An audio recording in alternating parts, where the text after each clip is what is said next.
नमस्कार साथियों, मैं हूं आपका होस्ट कुलदीप सिंह पुनिया। साथियों, मेरे साथ ही वरिष्ठ राजनीतिक विश्लेषक और इतिहासकार इंद्रपाल चार जी जुड़े हुए हैं। राम राम इंद्रपाल जी। राम राम कुलदीप भाई। स्वागत है जी आपका। धन्यवाद। साथियों, हम आप देख ही रहे हैं जो लोकसभा के एमपी बने पूरे हरियाणा के अंदर, उनके जीवन पर चर्चा कर रहे हैं। आज भी हम किसी सांसद के जीवन पर चर्चा करेंगे।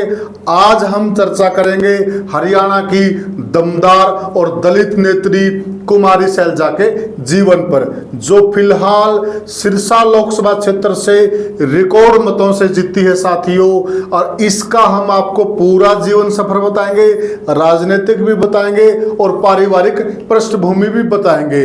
वैसे तो कुमारी सैलजा को गांव प्रभुवाला की बेटी माना जाता है, पर असल में इसका एक और गांव है। वह गांव कौन सा है? दर्शकों को भी इस बात का बड़ा अचरज होगा और इंतजार होगा कि हम तो ये सुनते आ रहे हैं कि कुमारी सैलजा गांव प्रभुवाला की बेटी है, पर ये सारी जो हमारे साथ चर्चा करेंगे, हमें जो सारी जानकारी देंगे इतिहास की, इंद्रपाल चार जी देंगे। और इंद्रपाल चार जी इस एरिया के अच्छे इतिहासकार भी हैं। इंद्रपाल जी, अब आप हमें बताइए जो कुमारी सैलजा का पूरा जीवन परिचय। कुलदीप भाई, देखिए, जब कुमारी सैलजा का नाम आता है, चौधरी दलवीर सिंह का नाम आता है, चौधरी नेकीराम का नाम आता है जी, तो प्रभुवाला गांव का नाम इनके साथ ऑटोमेटिक जुड़ जाता है, क्योंकि इनका गांव है जी। लेकिन अगर मूल रूप से देखें तो जो इनका परिवार है जी, वो जो पुराना इनका गांव है जी, वो है जींद जिले का पालवा गांव। पालवा गांव जी जी। पालवा गांव कैसे है इंद्रपाल जी? क्योंकि हम तो ये सुनते आ रहे हैं कि ये प्रभुवाला गांव की बेटी है। ये तो देखे कुलदीप भाई, प्रभुवाला की बेटी है, लेकिन पालवा गांव से प्रभुवाला कैसे आई जी, ये भी एक रोचक कहानी है। शायद बहुत कम लोग ही इसके बारे में जानते होंगे जी। और अब जबकि कुमारी सैलजा एक बार फिर 5वीं बार सांसद बनी है, सिरसा से रिकॉर्ड मतों से जीतती है, तो हम अगर इसके परिवार के बारे में पूरी डिटेल जानना चाहें तो शायद दर्शक इसको पसंद करेंगे जी। कुलदीप भाई, बात है 18वीं शताब्दी के आरंभ की। 18वीं शताब्दी की बहुत पुरानी बात है। बहुत पुरानी बात है जी। निगाना गांव का एक रांगड़ ऑफिसर था, गुलाम हुसैन नाम का जी, और उसकी ड्यूटी इस क्षेत्र में थी जी, इस क्षेत्र के कुछ ताकतवर लोग थे जी, जो अंग्रेजों को तंग करते थे जी, और अंग्रेजों ने उनको गिरफ्तारी के लिए कुछ इनाम अधिकारियों को बोल दिया था कि अगर आप इन हिंदुओं को पकड़ के सरकार के हवाले करोगे तो आपको किसी न किसी प्रकार का इनाम दिया जाएगा। जी, जी, जी, तो जो गुलाम हुसैन नाम का ऑफिसर था रांगड़, जी, उसकी ड्यूटी इस क्षेत्र में थी, तो उसने मौका पाकर इस क्षेत्र के जो ताकतवर हिंदू थे जी, थोड़ा बहुत रोड़ा रद्दा करते रहते, मतलब जो क्रांतिकारी आजादी की लड़ाई लड़ रहे थे उस दौर में, तो उनको पकड़ कर अंग्रेजों के हवाले कर दिया जी। तो इसके बाद अंग्रेजों ने गुलाम हुसैन, जो कि ऑफिसर था इस क्षेत्र का, जी, उसको 3000 बीघे जमीन जी, इनाम के तौर पर यहाँ दे दी। जी, और यहाँ जो बस्ती बसी उसका नाम नहीं था जी, उसका, जो गुलाम हुसैन ऑफिसर था उसके पिता का नाम था खुरम राम जी, तो इस बस्ती का नाम उन्होंने अपने पिता खुरम के नाम पर खुरम पर रख दिया जी। और यहाँ पर धीरे धीरे बस्ती बढ़ने लगी। तो साथियों, यहाँ बात निकल के आई कि प्रभुवाला का जो आज का नाम प्रभुवाला है, उससे पहले ही इस बस्ती का नाम खुरमपुर था। तो कुलदीप भाई, जो गुलाम हुसैन था उसको फिर डर सताने लगा कि जिन हिंदू लोगों को उन्होंने अंग्रेजों के हवाले किया है जी, वो आजाद होने के बाद या फिर उनका परिवार जी, उस पर किसी प्रकार का अटैक ना कर दे, बदला ना ले ले उनके बदला परिवार, ना ले ले, जी। तो किसी न किसी प्रकार की वो सुरक्षा चाहता था। तो उधर से दलोदा से एक नैन गोत्र का आदमी, प्रभु नाम का, प्रभुराम नैन, उसका गोत्र नैन था और गांव दलोदा था जी। इस क्षेत्र में आसपास जंगल ज्यादा था ही जी, तो वो भैंस चराने के लिए आता था जी। और जब उसकी मुलाकात गुलाम हुसैन से हुई, जो प्रभुराम था काफी हट्टा कट्टा और ताकतवर था, तो उसने गुलाम हुसैन ने उससे प्रभुराम से बात की कि आप यहाँ यहीं रहने लग जाओ। जी, जी। तो बोला, मैं जाट हूँ, नैन गोत्र का हूँ, यहाँ रहूंगा तो जो मेरे भाई हैं दड़ौदा में जी, जी। वो नाराज हो जाएंगे, जी। मेरा क्या फायदा है, मुझे क्या मिलेगा, क्योंकि हर एक आदमी अपना फायदा देखता है। जी, जी। तो गुलाम हुसैन ने प्रभुराम को कहा कि मैं यहाँ आपको जमीन भी दूंगा काफी, जी, और जो गांव का नाम है खुरमपुर, जी, उसका नाम बदल के आपके नाम पर कर दूंगा, आपके नाम पर कर दूंगा, जी। मतलब खुरमपुर से नाम बदलकर प्रभुवाला हो जाएगा आपके नाम पर। जी। तो इस बात पर वो राजी हो गया। तो यहाँ से मतलब है जो खुरमपुर का नाम प्रभुवाला, यहाँ से शुरुआत होती है। यहीं से शुरुआत होती है जी। तो प्रभुराम ने अपने नाम से एक जो भैंस रखता था जोड़ी भी खोदी और अब भी तालाब बनवाया। तालाब अब भी है, हालांकि तालाब नहीं रहा, उस जगह का नाम है प्रभुवाला तालाब जी। तो एक जोड़ी बनाई, तालाब बनाया, वो उसी के नाम से था और गांव का नाम खैरमपुर से प्रभुवाला हो गया जी। लेकिन इसके बावजूद भी गुलाम हुसैन को थोड़ा बहुत डर रहता था कि हालांकि मतलब वो पूरी तरह अपने आप को सुरक्षित महसूस नहीं कर रहा था जी। तो उसके दिमाग में आइडिया आया, जो उसकी खुद की पत्नी थी जी कामदेव जी, उसकी एक सहेली थी रिजका देवी जी, इसी गांव की प्रभुवाड़ा की जी। और रिजका देवी की शादी जिला जिंद के गांव पालवा में मोहर सिंह से हुई थी जी। तो जो मोहर सिंह था चमार जाति से, चमार जाति से जी। अक्सर अपनी ससुराल आता रहता था, आना जाना था उनका। और गुलाम हुसैन ने भी उसको देखा था, जो मोहर सिंह था वो भी काफी शक्तिशाली था जी जी। तो गुलाम हुसैन के दिमाग में ये बात गई, अगर मोहर सिंह भी यहाँ आ जाए जी तो अच्छी तरह से उसकी खुद की सुरक्षा हो जाएगी और वो अपने परिवार को लेकर और खुद को सुरक्षित महसूस करेगा। मैं ज्यादा सुरक्षित हो जाऊंगा। उस दौर में होता भी यही था, लोग दूसरे गांव से लोगों को लाके बसाते थे सुरक्षा की दृष्टि की। आम बात थी, आम बात थी उस तो गुलाम हुसैन ने अपनी पत्नी कामदे से कहा कि आप जो आपकी सहेली है रिजका देवी जी, उससे बात करो और उसको कहो कि वो अपने पति मोहर सिंह को यहीं ले आए, हम जमीन भी देंगे और अपना परिवार इससे सुरक्षित हो जाएगा। मोहर सिंह काफी ताकतवर था जी।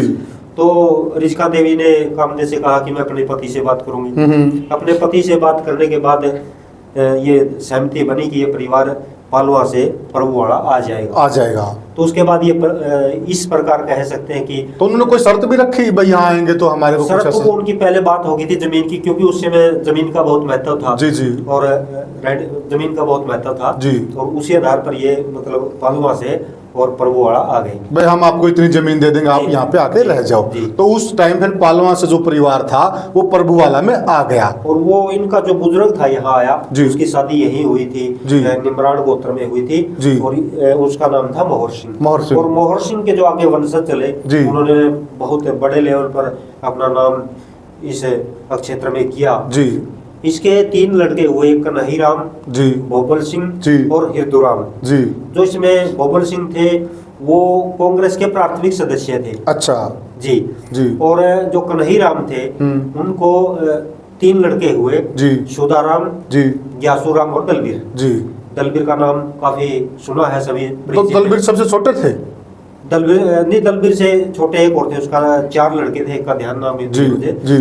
तो दलबीर सिंह को 2 लड़की हुई, नताशा एक जो कि एक IAS बनी जी और कुमारी सैलजा। और ग्यासुराम को लड़का हुआ जगन्नाथ जी। अब आमतौर पर जब भी सैलजा का नाम आता है तो जगन्नाथ का नाम साथ में आता है। तो ये इस रिश्ते को आप देख सकते हैं कि कन्हैराम के जो लड़के थे उसमें सुदाराम, ग्यासुराम और दलबीर का नाम ध्यान नहीं है। तो ग्यासुराम का लड़का था जगन्नाथ और दलबीर को 2 लड़की थी, नताशा और कुमारी सैलजा।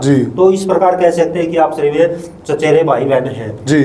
तो साथियों यहाँ से इस परिवार की एंट्री कैसे यहाँ गांव प्रभुवाला के अंदर होती है? यह परिवार मूल रूप से गांव पालवा का रहने वाला था। पैतृक गांव इनका, पुराना गांव इनका पालवा है। शायद एक चुनाव के अंदर उन्होंने कहा भी था कि मेरा पुराना गांव पालवा है। ये जब पालवा गांव में गई थी कुमारी सैलजा जी पिछले 5-6 महीने पहले जी, तो प्रेस कॉन्फ्रेंस के दौरान उन्होंने ये बात कही थी कि जो मेरा पुराना गांव है जी वो पालवा है। उसी बात के आधार पर फिर मैंने रिसर्च की कि ये किस प्रकार यहाँ आए हैं और ये बात उसमें निकल के आई। तो कन्हैराम की हम बात कर रहे थे जिनके दलबीर हुए, दलबीर के नताशा और कुमारी सैलजा हुई। तो कन्हैराम के एक भाई थे भोपल सिंह, जैसा मैंने पहले कहा कांग्रेस के प्राथमिक सदस्य थे वो।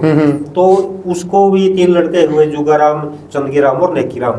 तो नेकीराम का भी बड़ा नाम इस परिवार में है। 1982 में वो रतिया से विधायक रहे। अच्छा। और एक चुनाव शायद वो बरवाड़ा से हार भी गए थे। अच्छा। तो कह सकते हैं कि जो मोहर सिंह है उसके परिवार में 2 MLA, एक तो दलबीर सिंह हो गए जो सांसद बने, कुमारी सैलजा हो गई वो सांसद रही और इसी परिवार में मोहर सिंह के परिवार में एक आगे नेकीराम, तो वो भी 1982 में रतिया से विधायक रहे हैं। तो कह सकते हैं कि इस परिवार में 3 राजनीतिक लोग हुए। तो कहने का भाव ये है कि इस परिवार का जो राजनीतिक दबदबा है या वजूद है तो यह आज से नहीं पहले से है।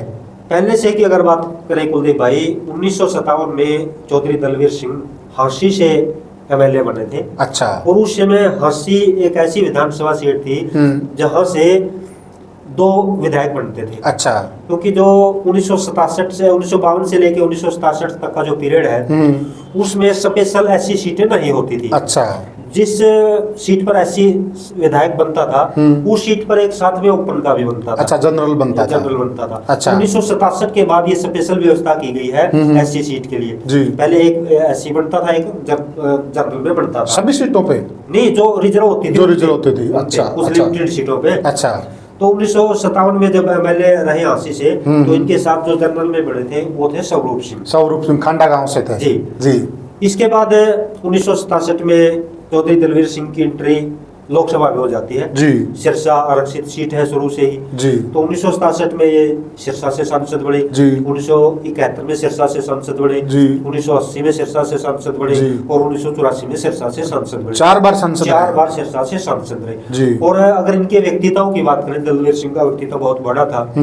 हिसार में हरजीराम स्कूल है, बहुत बड़ा है, नाम पुराना स्कूल है, नाम सुना होगा। बिल्कुल बिल्कुल। तो उस समय 10वीं है जो इन्होंने हरजीराम स्कूल से की थी। और उच्च शिक्षा प्राप्त करने के लिए चौधरी दलवीर सिंह लाहौर चले गए थे। और लाहौर में एक बहुत बड़ी संस्था थी उसमें, डीएवी स्कूल में उन्होंने शिक्षा ग्रहण की थी जो। और लाला लाजपत राय जी भी उसके संस्थापक सदस्यों में थे शामिल। जी। अब ये बात तो हुई चौधरी दलवीर सिंह की। दलवीर जी ने बड़ा अच्छा उनका लंबा चौड़ा राजनीतिक सफर रहा। तो अब बात करते हैं कुमारी शैलजा की। कुलदीप जी, जब चौधरी दलवीर सिंह का देहांत हो गया जी, तो उसके बाद उनकी सुपुत्री कुमारी शैलजा की एंट्री राजनीति में होती है जी। और वो 1990 में महिला कांग्रेस की अध्यक्षा बनी। फिर उन्होंने 1991 में लोकसभा का चुनाव लड़ा जी, और वो मंत्री भी बनी उस समय। इसके बाद 1996 में भी उन्होंने सिरसा से ही चुनाव लड़ा जी, और 1996 में भी वो जीती। हालांकि 1998 का जो चुनाव था सिरसा से, वो हार गई थी जी। जब 2004 का समय आया तो उन्होंने अपना हल्का चेंज कर लिया था। अम्बाड़ा भी आरक्षित सीट है। तो 2004 में जब कांग्रेस की सरकार आई, मनमोहन सिंह के नेतृत्व में सरकार बनी, हाँ जी, तो वो 2004 में सिरसा से सांसद बनी जी, और 2009 में अम्बाड़ा से सांसद बनी जी, और इस दौरान वो मंत्री भी रही जी। और 2014 से लेके 2020 तक वो राज्यसभा की मेंबर भी रही हैं। अच्छा। और इसके साथ साथ आपने भी पता होगा कि हरियाणा प्रदेश कांग्रेस कमेटी की अध्यक्ष भी वो रही हैं। एआईसी की मेंबर भी काफी लंबे समय तक वो रही हैं। और अब जब 2024 में जब से लोकसभा के चुनाव के चर्चे शुरू हुए थे, लोकसभा के लिए डेट आई थी चुनाव की, बिल्कुल तभी से चर्चा शुरू हो गई थी कि कुमारी शैलजा अगर अम्बाला से चुनाव लड़ती है तो उनकी फाइट होगी, वो हार भी सकती है, जीत भी सकती है। अगर कुमारी शैलजा सिरसा से चुनाव लड़ती है तो एक तरफी जीत उनकी शुरू से ही बताई जा रही थी। और कुमारी शैलजा ने भी समय को भांपा और उन्होंने अम्बाला को छोड़ के सिरसा से चुनाव लड़ा और एक बहुत ही शानदार जीत उन्होंने रिकॉर्ड मतों से जीत दर्ज की। तो साथियों, यह हमने चर्चा की कुमारी शैलजा पर। कुमारी जो शैलजा का राजनीतिक सफ़र है, बड़ा सुनहरा सफ़र है। बहुत जो बड़े सांसद हैं लगातार जीतते हैं, या जो कई बार हरियाणा लोकसभा से एमपी रहे हैं, उनमें इनका नाम शुमार है। 5 बार ये लोकसभा के सदस्य बन चुकी हैं। इस बार जो बनी है 5वीं बार बनी है। तो इसमें एक दर्शकों के मन में बड़ा और रहा होगा कि जो आप बता रहे कि जो मुसलमान यहाँ पे वो थे, तो बाद में फिर उनका क्या हुआ? क्योंकि दर्शकों के मन में सवाल चल रहा होगा फिर वो कहाँ पे गए, उनका क्या हुआ? कुलदीप भी वो भी बताएंगे, लेकिन आपने कहा कि 5वीं बार बनी है जी, तो ये बात भी हम दर्शकों को बताना चाहेंगे कि कुमारी शैलजा से अधिक 6 बार केवल राव इंद्रजीत ही सांसद बने हैं। उनके बाद 5 बार जो सांसद बनी है वो कुमारी शैलजा है। 1952 से लेके 2024 तक का रिकॉर्ड है। पूरे हरियाणा में 6 बार सांसद रहे हैं राव इंद्रजीत और 5 बार सांसद बनी है कुमारी शैलजा। अब बात आती है आपके सवाल की कि जो गुलाम हुसैन का परिवार था उसका क्या हुआ? सही बात है, आम बात है, क्योंकि जिस बंदे ने अपनी सुरक्षा के लिए इतने तामझाम किए, फिर बाद में उसका क्या हुआ? देखो, जब आजादी के समय हिंदुस्तान के 2 टुकड़े हुए, भारत और पाकिस्तान बने, तो जो मुस्लिम परिवार थे पूरे हरियाणा से या पूरे भारत से लगभग बहुत ज्यादा संख्या में वो पाकिस्तान चले गए। तो इसी सिलसिले में जो गुलाम हुसैन का परिवार था वो पाकिस्तान चला गया, और पाकिस्तान ये गया है मुल्तान क्षेत्र में। मुल्तान क्षेत्र और मुल्तान क्षेत्र से आप जो पंजाबी भाई हैं, पंजाबी भी खतरी भाई कहते हैं, वो कहते हैं वो मुल्तान क्षेत्र से वो लोग प्रभु आला में उस जमीन पर आकर बस गए, यानी कि वो ऐसे ट्रांसफर हो गई जमीन, ट्रांसफर ऐसे ही हुई थी उस समय में। जी। तो साथियों, यह हमने जो चर्चा की हरियाणा की दबंग नेत्री, दलित नेत्री कुमारी सैलजा के जीवन पर। आपको यह हमारी चर्चा कैसी लगी हमें कमेंट सेक्शन में जरूर बताइएगा, और वीडियो को ज़्यादा से ज़्यादा शेयर कीजिए।